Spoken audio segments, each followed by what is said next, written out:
Americans for Fair Taxation presents the Weekly Chairman's Report, written by Steve Hayes, president of Americans for Fair Taxation, and recorded by Bob Paxton, a volunteer with the Florida FAIRtax Educational Association. And now, this week's Chairman's Report. Hello, I'm Bob Paxton with the AFFT Chairman's Report for Friday, June 27th, 2025. This week's Chairman's Report is guest written by Jade Walle, a practicing CPA who has been on the Americans for Fair Taxation Board of Directors. The Fair Tax, it's big and it's beautiful. As President Trump's big, beautiful bill works its way through Congress this June, let's not lose focus on a taxation system that is far superior to the current income payroll tax system, and that would be the Fair Tax. Yes, having lower income tax rates stimulates the economy. And yes, it would be better not to have significantly lower estate tax thresholds, as will happen if the 2017 Tax Cuts and Jobs Act is allowed to expire at the end of 2025. No questions here. As the most pointed questions on major tax legislation generally relate to its economic effects, let's take a quick look at how the Fair Tax stacks up. Now first, nearly all credentialed economists agree that three primary factors inevitably promote economic growth. No matter what these are, we should pause and ask ourselves, does the currently contemplated legislation adhere to these three factors?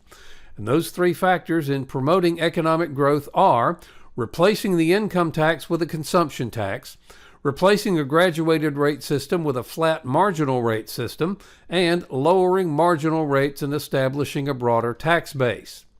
Now, the big beautiful bill clearly fails the first factor. It keeps the income payroll tax construct that we've had since 1913. For factor number two, well, no dice there. The income tax remains a graduated rate system. As for number three, the tax base remains woefully small thanks to the income tax system's numerous deductions, adjustments, credits, exclusions, exemptions, and loopholes that allow existing wealth to generally remain untaxed. Well, what about the Fair Tax? Well, the Fair Tax is the embodiment of the first requirement.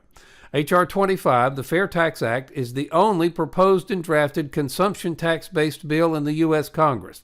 It repeals all of the statutory authority that allows the federal government to collect an income tax. Furthermore, permanent implementation of the Fair Tax is contingent on repealing the 16th Amendment. When that happens, the constitutional authority to collect an income tax is gone as well. Second, the Fair Tax does away with the graduated rate system, where productivity is punished with an income tax that not only results in more swats from the paddle, but with each swat coming at a higher velocity and more accompanying pain. Lastly, the Fair Tax elegantly addresses the third factor as well. The 23% inclusive Fair Tax rate, which after the prebate is effectively 11% or lower for more than half of U.S. wage earners, accomplishes this goal. More importantly, the Fair Tax creates a significantly broader tax base with consumption as its foundation rather than income. In 2005, the U.S. personal consumption expenditures, or PCE, base of spending was $8.7 trillion compared to $5.1 trillion in taxable income. That's a 70% larger and broader taxation base. Now, fast forward a couple of decades, and according to the Federal Reserve Bank of St. Louis, 2024 PCE was $79.3 trillion, an incredible increase.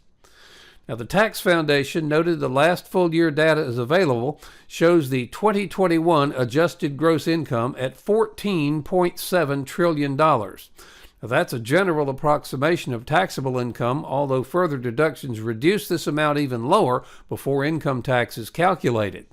The disparity in the U.S. PCE over taxable income has ballooned and is now at least 439%. A taxation system based on consumption is more predictable, even in recessions and downturns, relative to the income tax. A key reason for this phenomenon is that consumption has more sources: income, savings, borrowing, and even theft, whereas income only has one source, and that's income. Furthermore, the Fair Tax isn't riddled with a myriad of deductions, exclusions, credits, and exemptions that infect the income tax. The only spending that's not taxed under the fair tax is investments, which includes post-secondary education tuition, charitable giving, spending of insurance proceeds, and, of course, used goods. The income tax has so many loopholes, deductions, and exclusions that it takes 80,000 to 90,000 pages of Internal Revenue Code to contain them all, and every one of them works to effectively reduce taxable income and reduce U.S. Treasury tax inflows. Lastly, since waste, fraud, and abuse dominate the headlines in 2025, the fair tax is projected to reduce illegal tax evasion by over 90%, from approximately $1 trillion per year currently to $50 billion, an amazing reduction. So, after comparing these alternatives, which piece of legislation, the Big Beautiful Bill or the FAIRtax Act, seems more truly beautiful to you? In conclusion, Jade has demonstrated that the fair tax is fairer to the average American than the present income payroll tax system. It's also much better for all Americans because it will grow the economy much more so than the present income payroll tax. Now, many of you have labored tirelessly for freedom from the federal income tax and the IRS. You deserve a great deal of credit for your efforts to educate the American people on the need to fund the American government in a way that's good for America and that returns freedom to the American people. It's imperative, though, that we don't replace the current income tax and the IRS with an alternative system that can still be manipulated by the ruling elite. We must let Congress and the President know that the best way to replace the income tax and the IRS is with the fair tax. Now, make no mistake about it. The fair tax is a grave threat to the ruling elites. It will strip them of their power and their ability to control us through the tax system.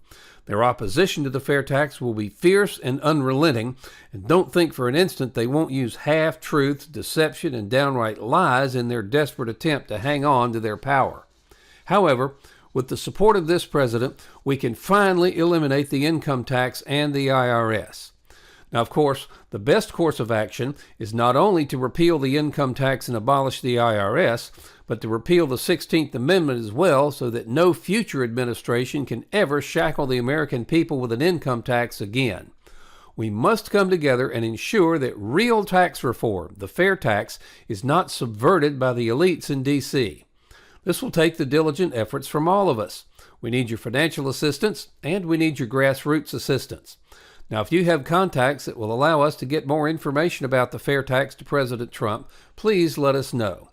Also, please email us at info@fairtax.org, and we'll give you some options on how you can best help us.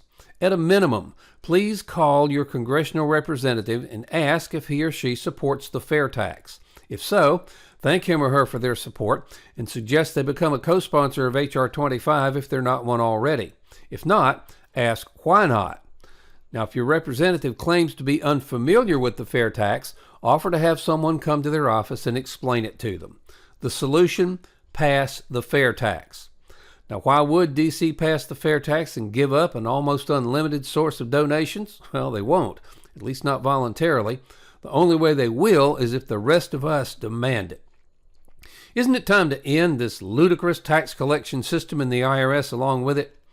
Help bring about real tax reform and stop future IRS abuses. By contributing, or actually investing, $10.40 a month, you help provide a financial base to Americans for fair taxation. Now, if you can make larger contributions/investments, these will be used not for salaries, as we're all volunteers, but for the needed updates to our economic studies, which will be vital for all future years.